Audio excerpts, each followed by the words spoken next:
আসসালামু আলাইকুম ভাইয়া। তাহলে আমরা আমাদের চ্যাপ্টারে কিন্তু ফার্স্ট পার্টটা পড়ে ফেলছি।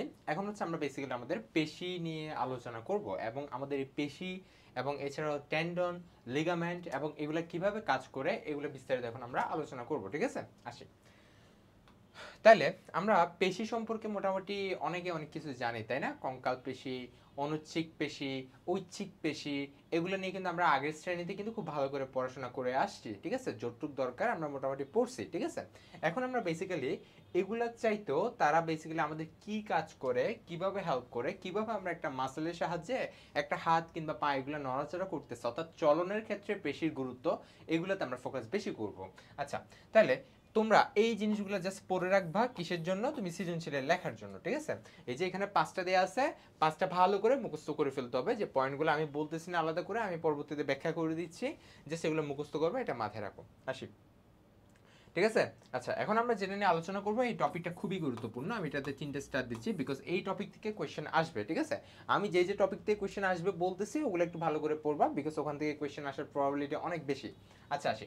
তাহলে মানুষের চলনে অস্থি এবং পেশির ভূমিকা কি? আচ্ছা, মানুষের চলনে এটা তো আমরা পারবো। অস্থিদেহের কাঠামো অঙ্ক গঠন করে এগুলো পড়তে হবে আমাদের সব। ঠিক আছে, পেশিতন্ত্রের কাঠামোর উপর আচ্ছাদনটা তৈরি করে আমরা জানি। ঠিক আছে, আচ্ছা। ঐচ্ছিক পেশি টেন্ডন নামক দৃঢ় এবং স্থিতিস্থাপক এক ধরনের পেশি দিয়ে অস্থিকে আটকে রাখে। আচ্ছা, আমাদের টেন্ডন আর লিগামেন্ট দুটা জিনিস বোঝা লাগবে।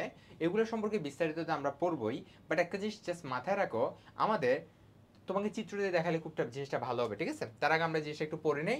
স্নায়বিক উত্তেজনা পেশির মধ্যে উদ্দীপনা জাগানোর ফলে পেশি সংকুচিত হয়, আবার উদ্দীপনা সরিয়ে নিলে পেশি পুনরায় শিথিল বা প্রসারিত হয়। মাথায় রাখতে হবে, পেশি যে সংকুচিত হচ্ছে, ঠিক আছে, ওইটা কিন্তু একটা তোমার ওয়ার্কিং প্রসেস, মানে ওইটা একটা তোমার আমাদের ব্রেইন নিয়ন্ত্রণ মাধ্যমে কিংবা আমাদের স্বয়ংক্রিয় স্নায়ুতন্ত্রের নিয়ন্ত্রণের মাধ্যমে পেশিগুলো সংকুচিত হচ্ছে। কিন্তু পেশির যে প্রসারিত কিংবা শিথিল হওয়া, এটা কিন্তু একটা নিষ্ক্রিয় প্রক্রিয়া। ঠিক আছে, এটা কিন্তু সক্রিয় না, এটা অটোমেটিক্যালি হবে। ঠিক আছে, আচ্ছা। মানে এক সাইড যদি সংকুচিত হয়, তার অপোজিট সাইডটা অটোমেটিক্যালি প্রসারিত হবে। ঠিক আছে, এই জিনিসটা আমি বুঝাবো, আলাদা করে কাজ আছে, বুঝাচ্ছি, সমস্যা নেই। আপাতত হালকা হালকা বলে যাচ্ছি তোমাদেরকে। তাহলে এখান থেকে এগুলো পড়ে নিবা। দেখো, এভাবে পেশি কোনো অঙ্গকে ভাঁজ করে, কোনো অঙ্গকে উপরের দিকে উঠায়, কোনো অঙ্গকে নিচে নামায়, বা কোনো অঙ্গকে প্রধান অঙ্গের চারপাশে ডানে বায়ে ঘোরায়। এই হাত দিয়ে তুমি সব কিছু করতে পারবা। ঠিক আছে, বিকজ এটা একটা ঐচ্ছিক পেশি, একটা অস্থিসন্ধির একটা সাইনোভিয়াল জয়েন্ট। আমরা জানি এটা কোন ধরনের ছিল, বল এবং কঠোর সন্ধি, তাই না? আচ্ছা, তাহলে একটা উদাহরণ দিয়ে, এই উদাহরণটা তোমার পরীক্ষায় লাগবে। ঠিক আছে, এটা জাস্ট একটা উদাহরণ না, এটা কিন্তু পরীক্ষায় আসবে। সো এই জিনিসটা আমার জানা লাগবে। আসি, তার আগে আমি তোমাকে চিত্র দিয়ে জিনিসটা বুঝাই। দেখো, আমি আমার হাত দিয়ে জিনিসটা বুঝাচ্ছি। দেখো, আমার আছে, আমি জানি এখানে আমার হিউমারাস বোন আছে, তারপর এখানে আমার রেডিয়াস আছে, ভিতরে আলনা আছে, তাই না? আচ্ছা, এখন আমি আমি যদি এই যে আমাদের এই যে এখানে অস্থিসন্ধি যেটা আছে, তাকে যদি আমরা মুভমেন্ট করতেছি, তখনই আমি দেখতেছি আমার এখানের মধ্যে পেশি কাজ করতেছে। দেখো ভাইয়া, আমি যখন এভাবে, তো এ দেখো এভাবে, তো আমি যখন আমার হাতটাকে সংকুচিত করতেছি, মাথায় রাখবা, আমাদের উপরের সাইডে যে মাসেলটা দেখতেছো না, ওইটা হচ্ছে বাইসেপস মাসেল। আর নিচের দিকে যেটা আছে না, ওইটা হচ্ছে ট্রাইসেপস। কেন এদের বাইসেপস এবং ট্রাইসেপস বলে? বাই মানে আমরা জানি 2, ট্রাই মানে আমরা জানি 3। মাথায় রাখবা, বাইসেপস যে মাসেলটা, সেটা তার হচ্ছে 2 হেড, মানে একটা মাসেল, সেটা একটা বোনের সাথে টেন্ডন নিয়ে লাগানো না, এটা তোমার জানা লাগবে। মাসেলগুলা তার একদম সামনের প্রান্তে গিয়ে অস্থির সাথে লাগে, তাই না? সো এই যে অস্থির সাথে কয়টা মাথা লাগছে, যেমন বাইসেপস মাসেলের 2টা মাথা গিয়ে অস্থির সাথে লেগে যায়। ঠিক আছে, ধরো আমি যদি একটা মাসেল আঁকি এরকম করে, ধরো এই মাসেলটা, এটা 2টা হেড আছে, এই যে এরকম করে আমার অস্থির সাথে, ধরো ভিতরে এটা অস্থির সাথে এই 2টা হেড লাগবে। ঠিক আছে, আর ট্রাইসেপস যেটা আছে নিচের দিকে, যেটা ট্রাইসেপস আছে, ট্রাইসেপের মাথা রাখবা, মনে রাখবা 3টা। ঠিক আছে, ঠিক আছে, এই জিনিসটা মাথায় রাখবা। ঠিক আছে, ট্রাইসেপসের আমার হেড আছে কয়টা? 3টা। আচ্ছা, তাইলে এখন আমি দেখি আমাদের কাজটা কিভাবে করতেছে, ক্রিয়াটা কিভাবে করতেছে। ঠিক আছে, এটা হচ্ছে বেসিক্যালি ক্রিয়া এবং তার বিপরীত ক্রিয়ার উপর নির্ভরশীল। ধরো, আমি আমার হাতটাকে যখন সংকুচিত করতেছি, তখন উপরের দিকে যে বাইসেপস মাসেলটা সেটা সংকুচিত হচ্ছে। ঠিক আছে, বাইসেপস মাসেলটা সংকুচিত হলে এটা কিসের কারণে হবে? তোমার এখন স্নায়ুগুলোর নাম মনে রাখার দরকার নাই, জাস্ট মাথায় রাখবা ইচ্ছাধীন স্নায়ুর তাড়নায়। ঠিক আছে, অবশ্যই এখানের সাথে একটা নার্ভ জড়িত, ওই নার্ভটাই বেসিক্যালি আমাকে বলতেছে হাড়টাকে সংকুচিত করো। তাহলে আমি যখন হাড়টা সংকুচিত করতেছি, তখন ঠিক তার অপোজিটে যে ট্রাইসেপস মাসেলটা আছে না, ওইটা অটোমেটিক্যালি প্রসারিত হবে। ঠিক আছে, এটা একটা নিষ্ক্রিয় প্রক্রিয়া। দেখো, বাইসেপস যদি আমি সংকুচিত করি, ট্রাইসেপস মাসেলটা প্রসারিত হবে। অ্যাট দ্য সেম ওয়েতে বাইসেপস যদি প্রসারিত হয়ে যায়, তাহলে ট্রাইসেপসটা সংকুচিত হবে, মানে উল্টা। অর্থাৎ আমি হাত কনুইকে যখন আমি বাঁকা করব তখন বাইসেপসটা সংকুচিত হচ্ছে, আর কনুইটাকে যখন তার আগের অবস্থানে নিয়ে যাব তখন ট্রাইসেপসটা সংকুচিত হচ্ছে। ইভেন আমরা যখন হাতটাকে মুভ করব, কিংবা তখন দেখো না আমরা ওই যে ডাম্বেল তোলার সময় আমরা জিনিসটা লক্ষ্য করব, তুমি যখন ডাম্বেলটাকে এভাবে তুলবা তখন তোমার বাইসেপস মাসলে প্রেসার পড়বে, যখন তুমি এভাবে দেখবা ছেড়ে দিবা আস্তে আস্তে তখন দেখবা ট্রাইসেপসে প্রেসার পড়ছে। ঠিক আছে, এটা দেখে বোঝা যায় যে আমি যখন কনুইকে বাঁকাচ্ছি তখন বেসিক্যালি আমার বাইসেপসে সংকুচিত হচ্ছে। দ্যাটস ওয়াই এখানে আমাদের যে হিউম্যারাসটা আছে, হিউম্যারাস বোনের সাথে যে রেডিয়াস আলনার সাথে যে ট্যান্ডন লাগানো আছে ওগুলা কি করে টান দিচ্ছে, টান দেওয়ার কারণে রেডিয়াস আলনা উপর উঠে যাচ্ছে, এবং অ্যাট দ্য সেম ওয়েতে নিচের পার্টটা কি ট্রাইসেপসে কি হচ্ছে, প্রসারিত হচ্ছে। আচ্ছা, এবার আমরা লেখাগুলো একটু পড়ি আসি। দেখো, কোনোই বাঁকা করতে হলে ইচ্ছাধীন স্নায়ুর তাড়নায় বাইসেপস পেশি সংকুচিত হয় এবং ট্রাইসেপস পেশি শিথিল হয়ে প্রসারিত হয়, ফলে রেডিয়াস এবং আলনাকে হিউমেরাসের কাছে নিয়ে আসে। কোনোইকে যদি আমি আবার আগের পজিশনে সোজা করতে চাই তাহলে ঠিক তার বিপরীত কার্যক্রম হতে হবে। ঠিক আছে, অর্থাৎ ইচ্ছাধীন স্নায়ুর তাড়নায় তখন ট্রাইসেপস পেশিটা সংকুচিত হবে। যদি ট্রাইসেপস পেশি সংকুচিত হয় তাহলে তার অপোজিট যে মাসেলটা আছে অর্থাৎ বাইসেপসটা সেটা কি হবে, প্রসারিত হবে এবং রেডিয়াস আলনা টেনে সোজা হয়ে যাবে। ঠিক আছে, আচ্ছা, তাহলে বাইসেপস এবং ট্রাইসেপস পেশির সংকুচন এবং স্লট হওয়ার মাধ্যমে আমরা কোনোই ভাঁজ করতে আর খুলতে পারি। ঠিক আছে, এভাবে এই যে বাইসেপস ট্রাইসেপস যেরকম, এভাবে আমাদের প্রত্যেকটা জায়গায় মাসল দুই রকম আছে। এই মাসলগুলোকে বলা হয়, মাথায় রাখবা, অ্যান্টাগনিস্ট মাসল। অ্যান্টাগনিস্ট মাসল মানে এগুলা কাইন্ড অফ বিপরীতধর্মী কাজ করে। যেমন বাইসেপসটা যে কাজ করবে ট্রাইসেপসই তার উল্টা কাজ করবে না। দ্যাটস ওয়াই এই বাইসেপস এবং ট্রাইসেপস হচ্ছে একটা অ্যান্টাগনিস্ট মাসল। এবং এই ঠিক সেম ওয়েতে আমাদের পায়ে আছে না, পায়ের ক্ষেত্রেও কিন্তু অ্যান্টাগনিস্ট মাসল আছে, যেটা পাটাকে এরকম একটা বাঁকাচ্ছি আবার পাটাকে সোজা করতেছি। ঠিক আছে, সো এই অ্যান্টাগনিস্ট মাসলগুলো বেসিক্যালি এই কাজটা করে আর কি। তাহলে ভাই এই জিনিসটা আমরা বুঝতে পারছি কিভাবে আমার সংকুচিত হচ্ছে, কিভাবে আমার শিথিল হচ্ছে। ঠিক আছে, তোমার বেসিক্যালি এর চেয়ে বেশি জানার দরকার নাই। তুমি এই যে চিত্রগুলো একটু প্র্যাকটিস করবা, এই চিত্রটা কিন্তু প্র্যাকটিস করবা যখন এইরকম কোয়েশ্চেনটা আসবে, এবং ওই বর্ণনাটা লিখে দিতে হবে। ঠিক আছে, আচ্ছা, এখন এই পার্টটা খুবই গুরুত্বপূর্ণ। একটা হচ্ছে ট্যান্ডন আর একটা হচ্ছে লিগামেন্ট বা অস্থি বন্ধনী। ঠিক আছে, আচ্ছা, আমি একদম সিম্পলি যদি তোমাকে কথাটা বলে ফেলি, ভাই এর আগে আমি বাইসেপস মাসল তোমাদের পড়াইছিলাম না? বাইসেপসে মনে ছিল আমি কি পড়াইছিলাম? যেমন বলছি বাইসেপস কেন বলতেছে, বিকজ এটা দুইটা হেড আছে, তাই না? আচ্ছা, তাহলে এই যে দুইটা হেডগুলা হয়টা কি, আমরা তো জানি বাইসেপস একটা পেশি, ওই পেশির মাথাটা কাইন্ড অফ দেখবা লাল থেকে সাদা হয়ে গেছে, তাই না? সাদা হয়ে অস্থিতে গিয়ে লাগে। তাইলে ট্যান্ডন হচ্ছে এমন একটা জিনিস যার মাধ্যমে পেশি অস্থিতে লাগতেছে, ওই পয়েন্টটাই হচ্ছে আমি ট্যান্ডন বলতেছি, তাই না? এভাবে এভাবে জিনিস আসতেছে না? আর লিগামেন্টটা যখন আমি সাইনোভিয়াল অস্থি সন্ধি পড়াইছি তখনই কিন্তু পড়াই ফেলছিলাম, মনে আছে? একটা অস্থি একটা অস্থির সাথে এভাবে যে লেগে আছে সব দিকে, ওইটাকে আমি কি বলতেছি, লিগামেন্ট বলতেছি। তোমরা যখন কোরবানির সময় গরুর পা যখন ভাঙো তখন দেখা যায় না?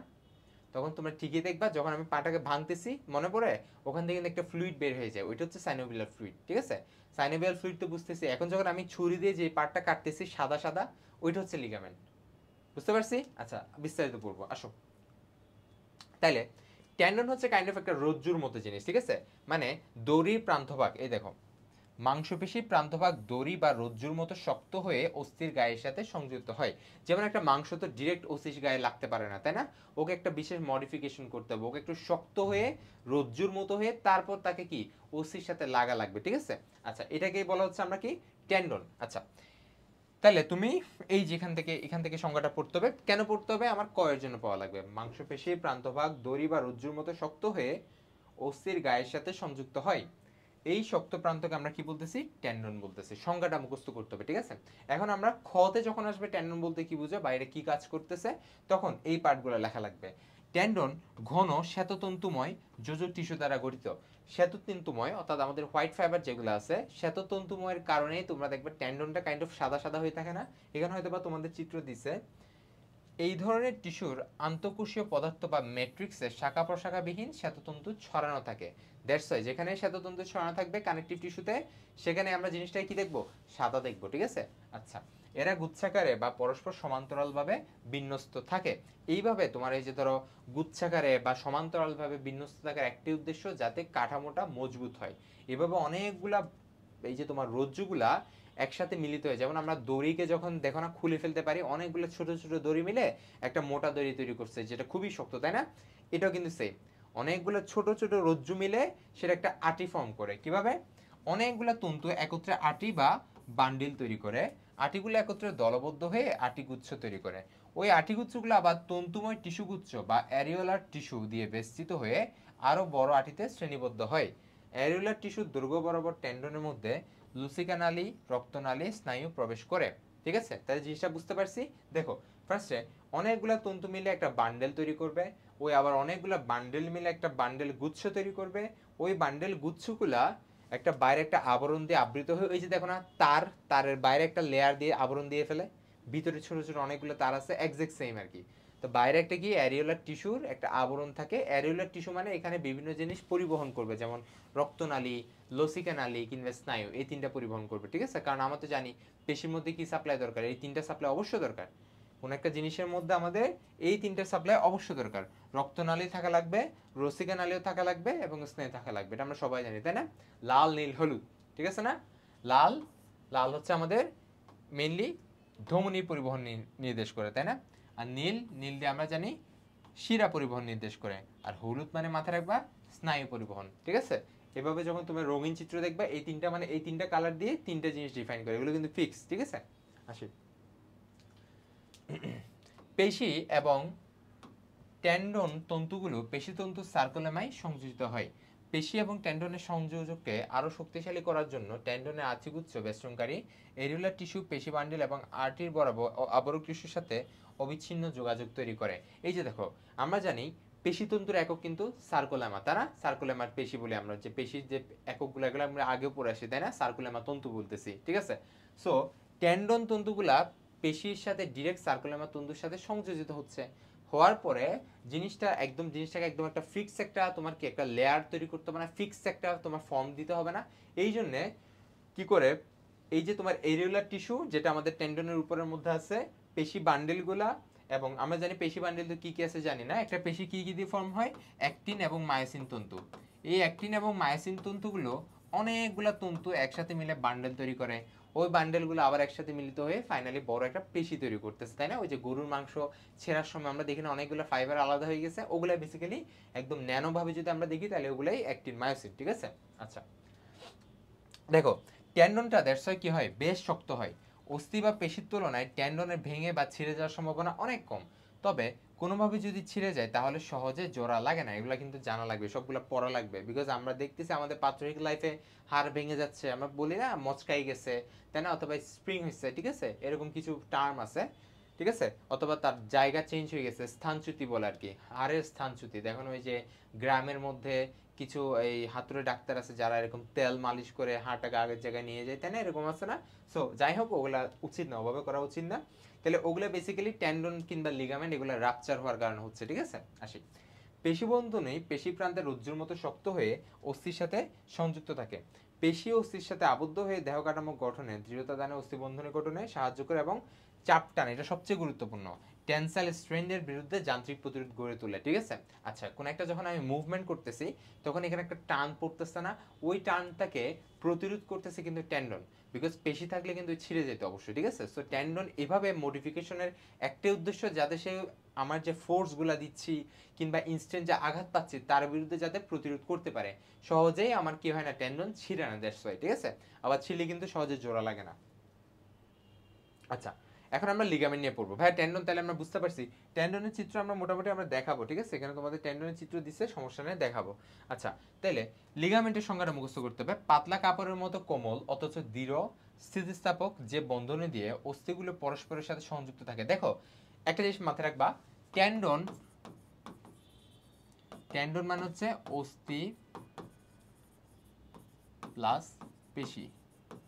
ঠিক আছে, আর লিগামেন্ট মানে লিগামেন্ট এমন একটা তন্তু যেটা হচ্ছে আমাদের অস্থির সাথে অস্থি কানেক্ট করতেছে। তাহলে এই দুইটা হচ্ছে আমাদের মেইন ডিফারেন্স। ঠিক আছে, এই দুইটা আমার একদম মাথায় রাখবা। ঠিক আছে, শর্ট একদম নেমোনিক হিসেবে আর কি। ঠিক আছে, যাতে তুমি সহজে ক্যাপচার করতে পারো টেন্ডন কি কাজ করতেছে আর লিগামেন্ট কি কাজ করতেছে। আচ্ছা, তাহলে তাকে আমরা লিগামেন্ট বলতেছি। লিগামেন্ট শ্বেততন্তু এবং পিত্ততন্তু এই দুই ধরনের ইলাস্টিক ফাইবার দিয়ে গঠিত। ঠিক আছে, শ্বেততন্তু থাকতে পারে, পিত্ততন্তু থাকতে পারে, দ্যাটস এটা সাদাও হইতে পারে কিংবা হালকা হলুদ টাইপের হইতে পারে। ঠিক আছে, আচ্ছা পিটবর্নের স্থিতিস্থাপক তন্তুর সংখ্যা বেশি থাকে, এর মধ্যে সরু শাখা প্রশাখা বিশিষ্ট জালিকাকার বিন্যস্তাকারে কতগুলো তন্তু ছড়ানো থাকে। এটা আমরা পড়তেছি লিগামেন্ট কিভাবে ফর্ম হচ্ছে। আচ্ছা, এই তন্তুগুলো গুচ্ছাভাবে অথবা আলাদাভাবে অবস্থান করতেছে, এদের স্থিতিস্থাপকতা তুলনামূলকভাবে বেশি। তাহলে এগুলো যখন আমি তোমার টেন্ডনের সাথে লিগামেন্টের যখন পার্থক্য তোমাকে কোয়েশ্চেন জিগাবে তখন তুমি এগুলা বলতে হবে, ঠিক আছে। আচ্ছা, ইলাস্টিক তন্তুগুলো ইলাস্টিন নামক প্রোটিন দিয়ে তৈরি, এটা কিন্তু জানা লাগবে। আচ্ছা, এই লাইনটা খুবই গুরুত্বপূর্ণ। কবজা যেমন দরজার পাল্লাকে অর্থাৎ পাল্লাকে দরজার কাঠামোর সাথে আটকে রাখে, এক্সাক্ট লিগামেন্ট সেম কাজটা করে, অস্থির সাথে অস্থির কানেকশন রাখে। কিভাবে রাখে দেখো, কবজা তো আমরা সবাই চিনি তাই না, দরজার গোড়ায় যে কবজা তিনটা থাকে না, যেগুলো দিয়ে আমরা কি দরজাগুলা ভালোভাবে একদম সুন্দর করে লেগে থাকে তাই না, দরজা পাল্লার সাথে লেগে থাকতেছে। এক্সাক্ট সেম ওয়েতে ওগুলো কিন্তু কাইন্ড অফ এরকম একটা ইয়া না, এরকম খুলতেছে বন্ধ হচ্ছে এরকম না দরজা। আচ্ছা, ঠিক সেম ওয়েতে লিগামেন্টটা হচ্ছে আমাদের হাড়ের দুই দিকে লেগে থাকে। আমি তোমাকে চিত্র দেখালে বুঝতে পারবো, সমস্যা নাই। দেখো আমরা চিত্র চলে আসি, সমস্যা নেই, আসি। দেখো, এই যে দেখো টেন্ডনটা দেখো, এই যে পেশি দেখতেছো না লাল, পেশির যে মাথাটা সেটা অলরেডি আমি পড়ায় ফেলছি, আবরণ টিস্যু দিয়ে আবৃত হয়ে ফাইবার তৈরি করে, সেখান থেকে আঠি তৈরি করে, ফাইনালি এরিওলার টিস্যু দিয়ে পরিবেষ্টিত হয়ে এই যে টেন্ডনতে তৈরি করছে, যেটা অস্থির সাথে লাগছে। আর লিগামেন্টটা কি দেখো, এই যে আমাদের লিগামেন্ট দেখতেছে, এই যে দেখো অস্থির সাথে অস্থিকে কানেকশন দিচ্ছে, ঠিক আছে, যেটা একটা তোমার কাইন্ড অফ পাতলা কাপড়ের মতো, ঠিক আছে। আচ্ছা, তাহলে লিগামেন্টটা কি বলছি, দরজার পাল্লার মতো আটকে রাখতেছে, ঠিক আছে, দরজা যেরকম আমার পাল্লার সাথে আটকে রাখতেছে জিনিসটাকে কবজার সাহায্যে, এক্সাক্ট লিগামেন্টটা কবজার মতো কাজ করতেছে, ঠিক আছে। এই যে দেখো, এই যে কবজার মতো কাজ করতেছে, যার কারণে হাড়টা উপরে নিচে নামতে পারতেছে এক্সাক্ট দরজার মতো, ঠিক আছে। আচ্ছা, আরেকটা জিনিস মাথায় রাখবা, লিগামেন্ট যদি তোমার কোনো কারণে ছিঁড়ে যায়, এই যে দেখো লিগামেন্টের কারণে আমাদের বেসিক্যালি অঙ্গগুলা সব দিকে সোজা, মানে সব দিকে তোমার মুভমেন্ট করতে পারতেছে একদম ফিক্স থেকে আর কি। আচ্ছা, এবং হাড়গুলা যার কারণে কি হচ্ছে না, স্থানচ্যুতি বা বিচ্যুত হচ্ছে না। তাহলে লিগামেন্ট যদি ছিঁড়ে যায় তাহলে হাড়ে আমার কি মচকানো যেতে পারে, ঠিক আছে, যেটাকে মচকানো বলতেছি আর কি আমরা। ওই যে বলো না মচকায় গেছে হাড়, ওইটাই মেনলি লিগামেন্ট রাপচার হওয়ার কারণে হচ্ছে। আচ্ছা, তাহলে ভাই এই জিনিসগুলো একটু মাথায় রাখবে, ঠিক আছে। আচ্ছা, টেন্ডন আর লিগামেন্টের পার্থক্য কিন্তু তোমার জানা লাগবে, এটা খুবই গুরুত্বপূর্ণ। আরেকটা কোয়েশ্চেন তোমার অবশ্যই আসবে, দেখবা ওই যে যে দরজার পাল্লা দিয়ে বুঝাইলাম না, ওইটা তুমি পুরাপুরি ব্যাখ্যা দিবা। এখন যখন তুমি ব্যাখ্যা দিচ্ছ না, তখন তুমি কি করবা, ওই যে তুমি সাইনোভিয়াল অস্থিসন্ধির যে চিত্রটা আছে না, সুন্দর করে দুইটা হাড়ের মাঝখানে দুই দিকে লিগামেন্ট, ওইটাকে দিবা। ওখানের মধ্যে তোমার এক্সট্রা কিছু সাইনোভিয়াল রিলেটেড জিনিসগুলো দেখানোর দরকার নাই, তুমি জাস্ট লিগামেন্টের ভূমিকাটা দেখাই দিবা, ঠিক আছে। বুঝতে পারছি, মানে অস্থি এঁকে লিগামেন্ট দুই দিকে দুইটা আঁকতে হবে, যাতে তুমি বুঝাচ্ছ লিগামেন্টটা কাইন্ড অফ কবজার মতো কাজ করতেছে, এবং এভাবে এভাবে সে কি হাড়গুলাকে প্রপার স্থানে বসায় রাখছে, তারা যাতে স্থানচ্যুতি হইতে না পারে। আসি, এবার আমরা আমাদের এই চ্যাপ্টারের ফাইনাল পার্টটা নিয়ে পড়বো, এটা খুবই গুরুত্বপূর্ণ। এবং এই পার্টটা তোমাদের যেহেতু বই বেশি কিছু দেয় না, আমি অত বেশি কিছু পড়াচ্ছি না। দুইটা রোগ দিছে, হাড় রিলেটেড দুইটা রোগ দিছে, যে দুইটা রোগ খুবই কমন, মানে আমাদের মানে সবারই দেখা যায় বুড়ো বয়সে গিয়ে হয় তাই না, আর্থ্রাইটিস হয়েছে আমরা সবাই জানি, এই যে তোমার গেটে বাত যেটাকে বলতেছি, আচ্ছা, বা রিউমেটিক ফিভার বলি। আরেকটা হচ্ছে অস্টিওপোরোসিস। অস্টিওপোরোসিস মানে হাড়ের ক্ষয়। পোর, পোর মানে তো আমরা সবাই জানি তাই না, পোর, এই যে পোর মানে কাইন্ড অফ কি হয়ে যাওয়া, ছিদ্র ছিদ্র হয়ে যাওয়া তাই না, ক্ষয়ে যাওয়া। আর অস্টিও মানে আমরা সবাই জানি অস্থি বা বোন মিন করে তাই না ভাইয়া। তাহলে অস্টিওপোরোসিস মানে কি মিন করে, হাড় কাইন্ড অফ ক্ষয়ে যাওয়া, ঠিক আছে। আচ্ছা, তাহলে এটা কিসের কারণে হচ্ছে, আমি যখন তোমাকে একটা রোগ পড়াচ্ছি, আমি আগেও কিন্তু খুব ভালো করে বুঝাইছি, হাড়ের জন্য সবচেয়ে গুরুত্বপূর্ণ ক্যালসিয়াম তাই না, ক্যালসিয়াম, সূর্যের আলো, এগুলোই তো একটার সাথে রিলেটেড, ভিটামিন ডি তাই না। আচ্ছা, তাহলে এই জিনিসটা বেসিক্যালি এটার কারণে হচ্ছে, একটা বয়সের পরে গিয়ে আমার হাড়টা ক্ষয়ে যাচ্ছে, ঠিক আছে, যেহেতু বলতেছে একটা বার্ধক্যজনিত একটা রোগ তাই না এটা। সো এটার সাথে কিন্তু অনেক কিছু রিলেশন আছে, যেমন মেয়েদের ক্ষেত্রে, মহিলাদের ক্ষেত্রে ম্যানোপজ, ঠিক আছে। আমি পরে আসি। দেখো, আমরা আগেই জানছি অস্থির গঠন এবং দৃঢ়তার জন্য ক্যালসিয়াম একটি গুরুত্বপূর্ণ উপাদান। অস্থি বৃদ্ধির জন্য চাই ভিটামিন এবং ক্যালসিয়াম সমৃদ্ধ খাদ্য। আর অস্টিওপোরোসিসটা হচ্ছে ক্যালসিয়ামের অভাবের কারণে হচ্ছে। আচ্ছা, বুঝতে পারছি, একটা রোগ যেটা ক্যালসিয়ামের অভাবের কারণে হচ্ছে। আচ্ছা, তাইলে পুরুষ এবং বয়স্ক নারী, বয়স্ক পুরুষ এবং নারীদের ক্ষেত্রে এই রোগটা হচ্ছে। তাহলে ভাই তুমি জিজ্ঞাসা করতে পারো, তাহলে বাচ্চাদের ক্ষেত্রে কি সেম কোন রোগ হতে পারে কিনা, অবশ্যই হতে পারে। বাচ্চাদের ক্ষেত্রে যদি ক্যালসিয়ামের শর্টেজ হয়, তাহলে বাচ্চাদের ক্ষেত্রে রোগটা হবে তাই না। তাহলে বাচ্চাদের ক্ষেত্রে রোগটার নাম কি হতে পারে, বাচ্চাদের ক্ষেত্রে আমি আগেই বলছি, বাচ্চাদের ক্ষেত্রে রোগটার নাম হবে রিকেটস, ঠিক আছে ভাইয়া, মাথায় রাখবা। বাচ্চাদের জন্য এই রোগটার নাম কি, রিকেটস। আচ্ছা, যেসব বয়স্ক পুরুষ বহুদিন যাবত স্টেরয়েড জাতীয়, আমরা জানি ব্যথানাশক কিংবা আমাদের একদম হেভি যেসব পাওয়ারফুল ওষুধ আছে, ওইসব ওষুধ যারা খাচ্ছে তাদের ক্ষেত্রে, এবং মহিলাদের ক্ষেত্রে যাদের মেনোপজ হয়েছে, মেনোপজ মানে আমরা জানি আমাদের মহিলাদের ক্ষেত্রে তার বয়সের শুরুতে লাইক 11 থেকে 13 বছরের সময় কি হয়, রজচক্র শুরু হয়, ঠিক আছে, যেটাকে আমরা বলি মাসিক শুরু হয়, তাই না? এবং এই জিনিসটা তো আজীবন চলবে না, এই জিনিসটা একটা বয়স পর্যন্ত গিয়ে স্টেবল থাকে, তারপর এটা কিন্তু অফ হয়ে যায়। আবার মাসিক অফ হয়ে যাওয়া মানে কি, তার কিন্তু আর সন্তান ধারণ ক্ষমতা নাই, ঠিক আছে, সন্তান ধারণ ক্ষমতা চলে গেছে। আসি তাহলে, মেনোপজ মানে হচ্ছে রজ নিবৃত্তি, অর্থাৎ যখন আর তার কি হচ্ছে না, মাসিক জিনিসটা হচ্ছে না, ঠিক আছে। আচ্ছা, তাইলে এই যখন মাসিকটা আর হচ্ছে না, এটা তো একটা স্বাভাবিক একটা সাইকেল আমরা জানি, তাই না? মহিলাদের শরীরে একটা স্বাভাবিক একটা সাইকেল, যখনই এটা থেমে যাবে তখন কিন্তু হাড় ক্ষয়ে যাওয়া শুরু হয়, ঠিক আছে। সেজন্য মহিলাদের বলা হয় একটা বয়সের পরে গিয়ে নর্মালি 45 বছর থেকে শুরু করে তাদের হচ্ছে ক্যালসিয়াম সাপ্লিমেন্ট নেওয়া বেটার, যাতে তাদের হাড় ক্ষয়ে না যায়, ঠিক আছে। তাহলে ভাইয়া আরেকটা জিনিস হচ্ছে, যারা অলস জীবন যাপন করে বা কায়িক পরিশ্রম করে না, এই যে দেখো যে যে কজগুলো বলছে এগুলো অবশ্যই তোমার খাতায় লেখা লাগবে, ঠিক আছে। আচ্ছা, তাছাড়া অনেকদিন ধরে যারা আর্থ্রাইটিসে বা অস্থিসন্ধির প্রদাহ, আর্থ্রাইটিস জিনিসটা কই হয়, অস্থিসন্ধি যে পড়াইলাম না, অস্থিসন্ধির মধ্যে ব্যথা হলে বা ইনফ্লামেশন হলে তাকে আমরা আর্থ্রাইটিস বলি, ঠিক আছে। আচ্ছা, এটার কারণে এই রোগ হওয়ার আশঙ্কা অনেক বেড়ে যায়, বুঝতে পারছি? তাহলে আমরা কজগুলো মোটামুটি পারবো। আচ্ছা, তাহলে কারণ বেসিক্যালি কি, এই যে এত কিছু যে হচ্ছে তার কারণটা কি, ক্যালসিয়ামের অভাব, এই যে বললাম না ক্যালসিয়ামের অভাব। আর নারী দেহের ক্ষেত্রে মেইন কোনটা ভূমিকা পালন করে, মেনোপজ, ঠিক আছে। মেনোপজের পরে তার অস্থির ঘনত্ব কিন্তু অটোমেটিক্যালি কমতে থাকে। আচ্ছা, তাহলে লক্ষণ কি কি, এগুলো একদম ঠুটস্থ করে ফেলতে হবে। অস্থি ভঙ্গুর হয়ে যায়, অস্থির যে ঘনত্ব সেটা কমতে থাকবে, পেশির শক্তি কমতে থাকে, পিঠের পিছন দিকে ব্যথা হবে, অস্থিতে ব্যথা অনুভূত হবে, এগুলো ইজি জিনিস। আচ্ছা, রোগ কিভাবে নির্ণয় করবো, ঘনত্ব মাপক যন্ত্র, এটা মাথায় রাখতে হবে, ঘনত্ব মাপক যন্ত্র। অর্থাৎ অস্থির মধ্যে তো আমরা জানি 60% অজৈব পদার্থ, তাই না? অজৈব মানে তো আমরা জানি বিভিন্ন রকম খনিজ লবণগুলা। তাহলে এই যে খনিজ লবণগুলা পরিমাণ কি কমে গেছে কিনা, সেটা হচ্ছে ঘনত্ব মাপক যন্ত্রের সাহায্যে এটা আমি কি করতে পারবো, পরিমাপ করতে পারবো। রোগের প্রাথমিক অবস্থায় তেমন কোনো উপসর্গ দেখা যায় না, হঠাৎ করে সামান্য আঘাতে কোমর বা দেহের অন্যান্য কোনো অঙ্গের হাড় ভেঙে যায়, বিকজ হাড়টা দুর্বল হয়ে গেছে বা ক্ষয়ে গেছে। প্রতিকার কি, 50 পুরুষ এবং নারীদের দৈনিক 1200 মিলিগ্রাম, এগুলো একদম কিন্তু মুখস্থ রাখা লাগবে, ঠিক আছে। অথবা চিকিৎসক, এটা মেইনলি চিকিৎসকই দেয়, কারণ এক একজনের শরীরে তো এক এক রকম চাহিদা হতে পারে, কারো অনেক বেশি কমে গেছে, কারো হালকা কমছে, তাই না? বাট এভারেজ হচ্ছে 1200 মিলিগ্রাম ক্যালসিয়াম গ্রহণ করতে হবে। তারপর হচ্ছে ননি তোলা দুধ এবং দুধজাত দ্রব্য গ্রহণ করতে হবে। তারপর হচ্ছে কমলার রস, এগুলো কিন্তু মুখস্থ করতে হবে। সবুজ শাকসবজি, সয়া দ্রব্য এবং ক্যালসিয়াম সমৃদ্ধ খাবার খাওয়া লাগবে, কিসের জন্য, অস্টিওপোরোসিসের জন্য, ঠিক আছে। আচ্ছা, আর যদি আমি রোগটাকে প্রতিরোধ করতে চাই, আগে তো বললাম প্রতিকার, মানে তোমার হয়ে গেছে এখন আমি কি করব। আর যদি আমি প্রতিরোধ করতে চাই তাহলে কি করতে হবে, অবশ্যই মানে আমি যেটাকে সবচেয়ে বেশি গুরুত্ব দেবো সেটা হচ্ছে সূর্যালোক, তাই না? এই যে দেখো, যথেষ্ট পরিমাণ সূর্যালোকের সংস্পর্শে আসা, এটা কিন্তু খুবই গুরুত্বপূর্ণ, কারণ আমরা অলরেডি পড়েই ফেলছি সূর্যালোকের কারণে কোলেস্টেরলটা ভিটামিন ডি তে কনভার্ট হবে, এবং ভিটামিন ডি এটাই হচ্ছে আমাদের ক্যালসিয়ামের উৎস, এবং এটার মাধ্যমে আমাদের কি হাড়টা কি মজবুত এবং শক্ত হচ্ছে। তাহলে অবশ্যই সূর্যালোকের সংস্পর্শে থাকা লাগবে। তারপর ক্যালসিয়াম এবং ভিটামিন বি সমৃদ্ধ খাদ্য গ্রহণ করা, ঠিক আছে। তাহলে আমরা জানি ভিটামিন ডি এবং ক্যালসিয়াম এই দুইটাতে আমাদের মেনলি হাড়ের সাথে রিলেটেড, সো আমাদেরকে এই টাইপের খাবারগুলো গ্রহণ করতে হবে। আচ্ছা, নিয়মিত ব্যায়াম করা, ওই যে বললাম না, আমরা যারা অলস জীবনযাপন করি তাদের ক্ষেত্রে অস্টিওপোরোসিস আক্রান্ত হওয়ার সম্ভাবনা অনেক বেশি।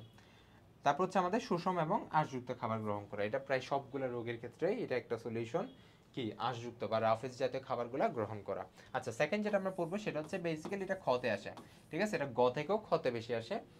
এটা হচ্ছে আমাদের রিউমাটয়েড আর্থ্রাইটিস বা গেটে বাত, ঠিক আছে, রিউমাটয়েড আর্থ্রাইটিস বলা হয়। আচ্ছা, তাহলে অনেকগুলো বাত রোগ আছে, ঠিক আছে, তার মধ্যে যেটা খুবই গুরুত্বপূর্ণ এবং সবচেয়ে বেশি হয় সেটা হচ্ছে রিউমাটয়েড আর্থ্রাইটিস, ঠিক আছে। আচ্ছা, সাধারণত এটাও কিন্তু বয়স্করা আক্রান্ত হয়, এছাড়াও কম বয়সী ছেলে মেয়েদেরও এটা হইতে পারে, বাট এটা রেয়ার আর কি, ঠিক আছে।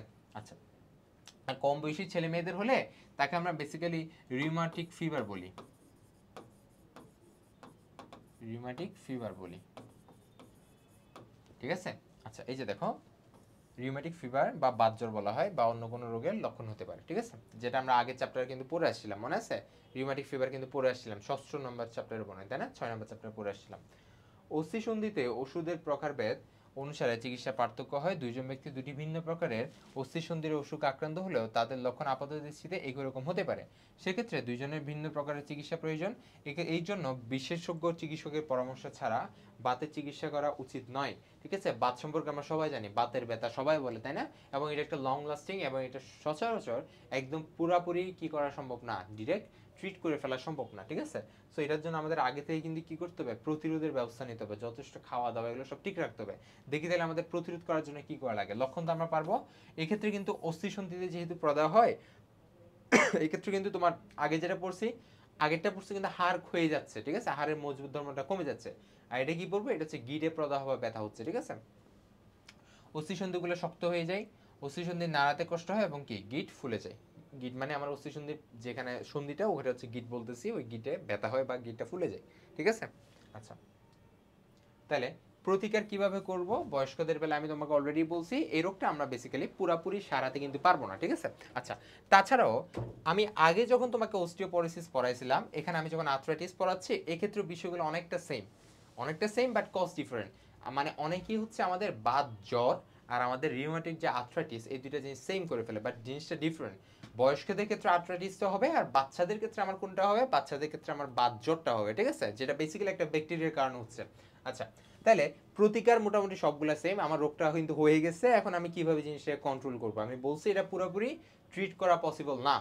আচ্ছা, তাহলে আমরা এগুলো খুব নর্মাল কথাবার্তা, এগুলো তোমরা মুখস্থ করে ফেলবা, ভারী কাজ করা যাবে না, ঠিক আছে। আমরা যখন অস্টিওপোরোসিস পড়ছি, সেটার প্রতিরোধের মধ্যে একটা ছিল নিয়মিত ব্যায়াম করতে হবে, বিকজ যারা লেজি লাইফ লিড করে তাদের ক্ষেত্রে অস্টিওপোরোসিসের সম্ভাবনা অনেক বেশি থাকে। বাট আমরা যখন আর্থ্রাইটিস পড়তেছি, অলরেডি তোমার রোগটা হয়ে গেছে, হয়ে যাওয়ার পরে কিন্তু ভাইয়া তুমি আর ব্যায়াম করে লাভ নাই, ঠিক আছে। তখন কিন্তু তোমার অত্যধিক যেসব ভারী কাজ সেখান থেকে কিন্তু বিরত থাকা লাগবে, নয়তো কিন্তু তোমার হাড় ভেঙে যাওয়ার পসিবিলিটি আছে। আচ্ছা, যন্ত্রণাদায়ক গিটের উপর আমি চাইলে কুসুম গরম স্যাক দিতে পারবো, অস্থিসন্ধির নড়াচড়া ঠিক রাখার জন্য হালকা ব্যায়াম করতে পারবো, যেটা তোমার বেসিক্যালি প্রত্যেকটা রোগ আমি তোমাকে বলছি, আর্থ্রাইটিস যখন পড়তেছি সেটা কিন্তু এক এক জায়গায় অস্থিসন্ধির জন্য এক এক রকম চিকিৎসা দেওয়া হয়। সেটা অবশ্যই বিশেষজ্ঞ চিকিৎসকের পরামর্শ অনুযায়ী কিভাবে ব্যায়াম করব বা কি কি ব্যবস্থা নেব সেটা কিন্তু আইডেন্টিফাই করা লাগবে, বুঝছো, আলাদা করে। আচ্ছা, তারপর ডাক্তারের পরামর্শ অনুযায়ী বিভিন্ন রকম বেদনা উপশমকারী ওষুধ খাওয়া লাগে, স্টেরয়েড জাতীয় ওষুধগুলো আর কি, এবং এগুলো আবার বেশি খাওয়ার জন্য আবার কিডনির ইফেক্ট পড়ে, ঠিক আছে। আচ্ছা, সো আসলে সমস্যা তোমার সবচেয়ে বেশি যেটা, সেজন্য বলে একটা নিয়মতান্ত্রিক জীবনযাপন করো। মানে আমরা হয় কি, আমরা আমাদের ইয়াং লাইফে, বেসিক্যালি আমি নিজেও সেম, ইয়াং লাইফে হয় কি আমরা খুবই এলোমেলো লাইফ লিড করি, যেমন রাতে 4টা-5টা বাজে ঘুমাচ্ছি, সকালে আবার অনেক লেট উঠতেছি, কিংবা আবার অনেক তাড়াতাড়ি উঠে যাচ্ছি, মানে ঘুমের কোনো সাইকেলই ঠিক নাই, খাওয়া দাওয়ার কোনো সাইকেলই ঠিক নাই, কোনো পুষ্টিকর খাবার খুব কম খাচ্ছি, ফাস্ট ফুড বেশি খাচ্ছি, ঠিক আছে। সো আমাদের মনে হচ্ছে, কিংবা আমরা যখন ওষুধ খাচ্ছি ওষুধের কোনো আগামাথা নাই, ডোজ শিডিউল মেনটেন করতেছি না, সো আমাদের হয় কি, আমরা মনে করি একটা আমাদের এখন কিছুই হচ্ছে না শরীরে, তাই না। বাট এগুলো কিন্তু একটা লং লাস্টিং ইফেক্ট আছে। আমরা যখন 50 বছর পার হবো কিংবা 45 বছর পার হবো, তখনই কিন্তু আমাদের এই যে আগের যে কৃতকর্ম ওগুলার ফল করা লাগে, ঠিক আছে। সো সবচেয়ে বেস্ট হচ্ছে আগের চেয়ে প্রতিরোধ করা, ঠিক আছে। সো সেই জন্য বলা হয় নিয়মিত এক্সারসাইজ করবা, সুষম এবং আঁশযুক্ত খাদ্য গ্রহণ করবা, ঠিক আছে। তাহলে তোমাদের বইয়ে এই দুইটা রোগ দেয়া আছে, তো এই জিনিসগুলো ভালো করে পড়বা। তোমার অনুশীলনের কোয়েশ্চেনগুলো খুবই ইজি থাকে, এগুলো আমরা সবাই জানি, অস্থিসন্ধি কাকে বলে, কিংবা কঙ্কালের 5টি কাজও যে বললাম, কাজগুলো একদম ভালো করে মুখস্থ করতে হবে। টেন্ডন লিগামেন্টের পার্থক্য বলছি, এটা মাস্ট আসবে, ঠিক আছে। আচ্ছা, তারপর সাইনোভিয়াল সন্ধির বৈশিষ্ট্য কি, এটা আমি বলছি, ঠিক আছে। সাইনোভিয়াল সন্ধি আমরা জানি তো পূর্ণ সচল সন্ধি, ঠিক আছে। আচ্ছা, অস্থি তরুণাস্থির মধ্যে পার্থক্য, এটা লিখতে পারবো, ঠিক আছে। এটা কিন্তু পার্থক্য না, এটা কিন্তু তোমাকে আলাদা আলাদাও কিন্তু পুরোপুরি দিতে পারে, খ গ ঘ সবকিছু দিতে পারে, ঠিক আছে। তো এটা খুব ভালো করে পড়বা, প্রত্যেকটা আলাদা আলাদা জিনিস, পার্থক্য দিলে তো হয়েছে। আচ্ছা, তাহলে অস্টিওপোরোসিসের কারণ এবং লক্ষণ এগুলো পারবো, অলরেডি পড়ায় ফেলছি। বহু নির্বাচনে আশা করি তোমার বলার দরকার নেই, খুবই ইজি বহু নির্বাচনে, এগুলো কোনো কোশ্চেন না। আসলে বইয়ের কোয়েশ্চেনগুলো যথেষ্ট ইজি হয় এবং বইয়ের কোয়েশ্চেনগুলো আবার যথেষ্ট কি বলবো স্ট্যান্ডার্ড হয়, তাই না। আচ্ছা, আমরা তাহলে ভাই দেখি আমাদের সৃজনশীলগুলো কিরকম দিচ্ছে। অস্থি কি পারবো, গেটে বাদ বলতে কি বুঝো অলরেডি পড়াইছি। বিনীতার আঘাতপ্রাপ্ত অংশটি দরজার কবজার সাথে তুলনা করা, এটা দেখো কি দিচ্ছে। একদিন সে দৌড়াতে গিয়ে পড়ে গেল, পরে পায়ের লিগামেন্টে আঘাত পাচ্ছে। ওই যে বললাম লিগামেন্ট যখন পড়াইছি তখন কিন্তু এইটা আমি তোমাকে অনেকবার বলছি, তাই না, যে কোয়েশ্চেনটা দেয় কিন্তু কিন্তু বিকজ আমি দেখছি এটা বোর্ডেও দিছে, দেখি এখানে আবার অনুশীলনীতে সেম কোয়েশ্চেনটা আছে, ঠিক আছে। সো আমি তোমাদের বলবো জিনিসটা সুন্দর করে লেখার মতো করে তুমি সাজাই নিবা। মানে একটা ট্রিক্স, যখন আমি এসএসসি লেভেলে আমি নিজেও ছিলাম না, তখন আমি হচ্ছে এই কাজগুলো করতাম। ধরো যে কোয়েশ্চেনগুলো আসার পসিবিলিটি বেশি, ওগুলাকে আমি কি করতাম, যখন আমি শুরুতেই পড়তাম, তখনই যখন আমার একবার পড়া হয়ে যেত, তার পরপরই আমি ওই যেসব কোয়েশ্চেন বেশি গুরুত্বপূর্ণ তাদেরকে একটু বেশি ফোকাস করে আমি দরকার হলে খাতায় লিখে রাখতাম, অথবা আমি নোট ডাউন করে রাখতাম যে গাইডের এই কোয়েশ্চেনের এই আনসারটা আমি এভাবে আনসার করব। কথা বুঝছো? মানে গাইড আমি বলতেছি না, কিন্তু গাইডের মধ্যে মাঝে মধ্যে ভালো করে লেখা থাকে। তো জাস্ট এক্সাম্পলের জন্য আমি লিখে রাখতাম বইতে পড়বই প্লাস গাইডের এইখানের ঘ এর কোয়েশ্চেন আমি পড়ে রাখবো এই কোয়েশ্চেনটার আনসারের জন্য। বুঝছো? যার কারণে পরীক্ষার আগে আমি যেগুলো একবার একবার দেখে ফেললে আমার মোটামুটি ভালো একটা মার্কস আসতো। আচ্ছা, বিনীতার কার্যক্রমটি সম্পন্ন করতে কিসের সমন্বয় অপরিহার্য? আমরা জানি, সরি, আচ্ছা, সে সারাদিনের কার্যক্রমে অনেকটা সময় দৌড়ভাগ খেলাধুলা, আমরা জানি আমাদের চলনের সাথে যে পেশির সম্পর্ক মোটামুটি ওইটার ব্যাখ্যা দিয়ে দিলে কোয়েশ্চেনের আনসারটা হয়ে যাবে। ঠিক আছে? আচ্ছা, সেগুলো আলাদা আলাদা করে দিছে। আচ্ছা ঠিক আছে, তাহলে আমাদের এই চ্যাপ্টারটা একটু পর্যন্ত থাকবে। তোমাদের কোনো কোয়েশ্চেন থাকলে আমাদের কমেন্টে করে ফেলতে পারবা, সমস্যা নেই। আমাদের ইউটিউবে ছাড়ার পরে কমেন্টে করে ফেলতে পারবা, সমস্যা নেই। বাট আশা করবো তোমাদের চ্যাপ্টারগুলো যখন আমি পড়াচ্ছি, আমি বলতেছি একটা চ্যাপ্টার কীভাবে পড়া লাগে, এই যে আমি পড়াইলাম, তুমি ক্লাসটা করার সাথে সাথে তুমি খাতায় যে যে পার্টগুলো আমি দাগাইতে বললাম দাগাই ফেলবা। যেগুলো সৃজনশীলের জন্য আসবে বলছো ওগুলো সৃজনশীলের জন্য লিখে রাখবা, সিকিউ দিয়ে লিখে রাখবা। এরপর এটা পড়ার পরে তুমি কি করবে, চ্যাপ্টারটা আরো 2বার পড়বা, পড়ে তারপর তুমি গাইডে যাবা, গাইডে গিয়ে সবগুলো ভালো করে বিস্তারিত পারতেছো কিনা দেখবা। ঠিক আছে? সো এইভাবে তোমার একটা চ্যাপ্টার পুরোপুরি কমপ্লিট হয়ে যাবে, ভালো করে কমপ্লিট হয়ে যাবে। ঠিক আছে? সো সবাই ভালো থাকবা, সুস্থ থাকবা। আসসালামু আলাইকুম।